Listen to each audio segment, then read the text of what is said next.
What is up everyone, it is Sacred Saiyan here, welcoming you to the second episode of the series, What If Goku Was Born with FRIEZA'S Potential. If you end up liking today's video, then please consider subscribing. It is free, and you can always unsubscribe later. There's a link in the description of the video to join my Discord server, and also to become a channel member if you want to support the channel. You can get some awesome perks, like the newest perk for all channel members, where the scripts of each new video will be posted on channel member community posts. And if you want me to cover a series of your choice, then you can become the Super Saiyan God tier channel member. And with all that out of the way, let's get into the second episode of What If Goku Was Born with FRIEZA'S Potential.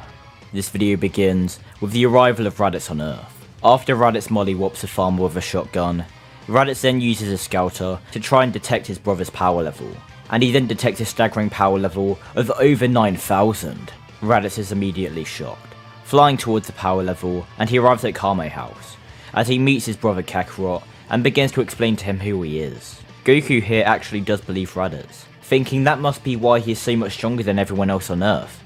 But then, Goku senses Raditz's energy and realizes that isn't the reason for his own overwhelming power. Goku asks Raditz what he actually wants, and Raditz says that he wants his brother to join him along with the two other surviving Saiyans in order for them to all work together to take down the tyrant Frieza. And even though Goku does find the prospect of fighting this Frieza guy interesting, he still wants to use his power to protect the Earth's people, so he refuses Raditz's offer. But then, Raditz tells his brother that he doesn't have a choice. He may be stronger than himself, but Vegeta is twice as strong as Kakarot. If Kakarot doesn't join them willingly, the other Saiyans will come here and make him. Goku smiles, saying he's looking forward to it, as he rapidly increases his ki, and because of how fast his power level is rising, Raditz's scouter breaks, and Raditz is terrified, apologizing to Goku and saying that he will help his brother as long as he spares his life. Goku says that he doesn't really need Raditz's help, but as long as Raditz doesn't hurt anyone while he stays on Earth, he won't kill him. They are brothers after all. Raditz says that Vegeta and Nappa will most likely arrive in a year's time, thinking that himself is dead and coming to recruit Kakarot.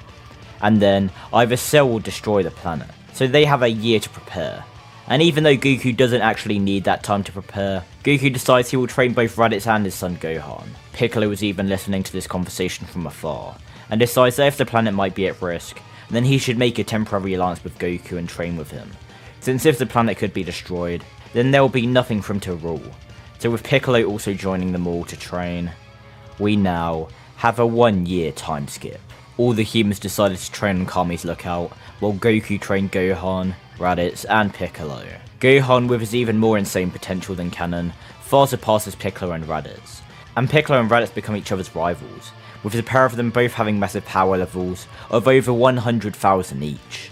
As you can see, training with Goku is very beneficial. The humans on Kame's lookout gain the same amount of strength as they did in canon, and with everyone's training complete, this is where Nappa and Vegeta arrive. Nappa and Vegeta's space pods land in the city, the two Saiyan warriors exiting their space pods, and Nappa flips 2 of his fingers up, and with this alone, the entire city is destroyed. Vegeta and Nappa then use their 2 scouters, detecting multiple power levels of 5,000 and 10,000, the 2 Saiyans being shocked as there are multiple people with those power levels, but they head off in that direction anyway, arriving in a wasteland where they come face to face with Goku, Gohan, Raditz, Piccolo, Tien, Krillin, Yamcha, and Chaozu. Nappa plants a Cybermen to take on the humans, and Nappa then shouts that Raditz is a traitor and will be dealt with as such. They already killed a city of humans, and Raditz is as insignificant as those they have already killed on this planet.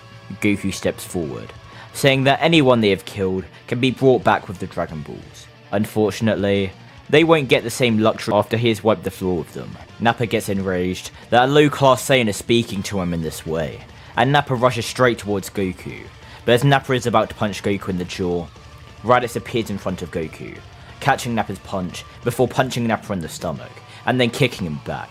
Raditz slightly boosted his power level to 10,000 just to dominate Nappa, and Raditz then says that right now, he is only using 1/10 of his power. Vegeta begins to laugh. Nappa really got surpassed by a runt like Raditz, and as far as the nonsense Raditz is currently spouting, even if it were to be true, it wouldn't change the outcome of their fight.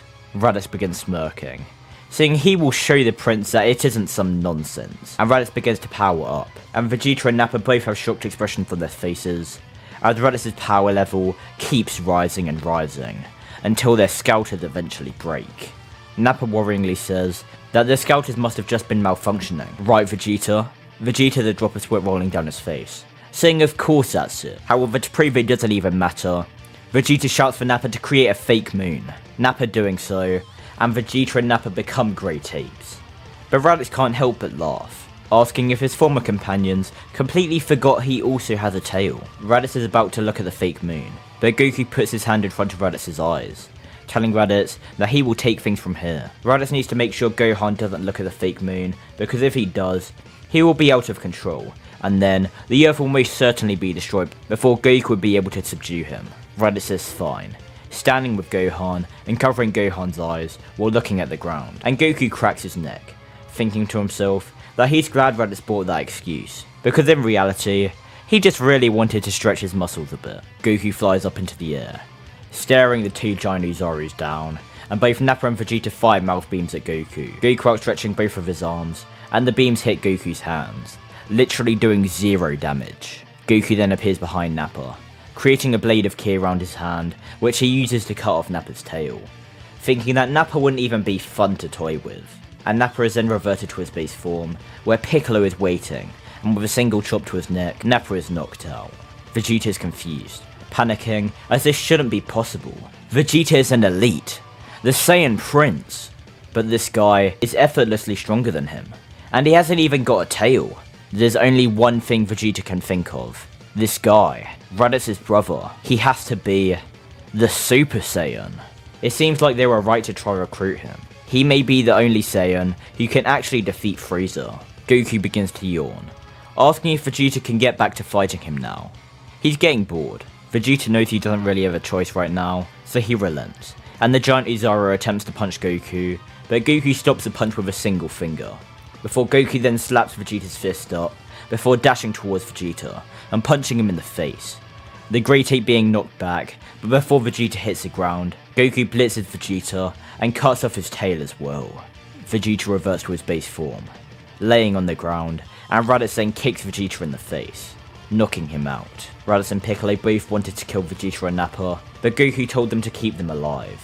He wants more information about that Frieza guy, and Raditz admits that they know a bit more about Frieza than him, as Raditz used to be too scared to even be in the presence of Frieza most of the time.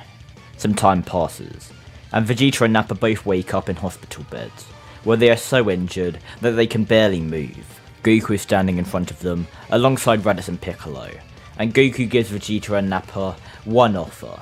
They can both join him and his friends, and they will all defeat Frieza together, or Vegeta and Nappa will die, and him and his friends will still go and defeat Frieza. Goku would prefer they join him, since they could make finding Frieza easier, but either way, the end result will be the same. Nappa shouts that they would never take orders from a low-class Saiyan like him, but Vegeta shouts for Nappa to shut up. Does he not see? This is no ordinary Saiyan. There's only one explanation for the kind of power he has, and that explanation is that he is the Saiyan of legend, the legendary Super Saiyan. Goku's ears perk up, thinking that maybe that's why he is so much stronger than everyone else. But little does Goku know, he most certainly isn't the legendary Super Saiyan. That title belongs to another Saiyan. Goku asks Vegeta what his final decision is, and Vegeta reluctantly says fine, they'll join Goku, but only because they want to take down Frieza. Goku says that's great. Once Vegeta and Nappa are healed up, they'll all make their plan to find Frieza and kill him. In the meantime, he'll continue training. He'll continue training Raditz, Piccolo and Gohan. Goku and Piccolo then walk out of the room, and Raditz stands there for a moment, glaring at Vegeta and Nappa, before then following behind his brother and Piccolo. Nappa being extremely angry that he's being forced to take orders from Raditz's brother, but Vegeta just lays there, silent and in deep thought. But this is where we're going to end off this part. Hopefully you guys enjoyed this video, and if you did, then make sure to like, comment and please do subscribe.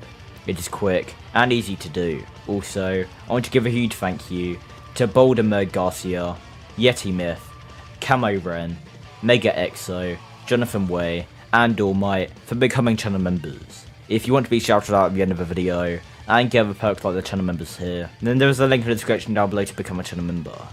It greatly supports me, and it helps me immensely. With all of that out of the way, hope to see you all in the next episode of What If Goku Was Born with FRIEZA'S Potential.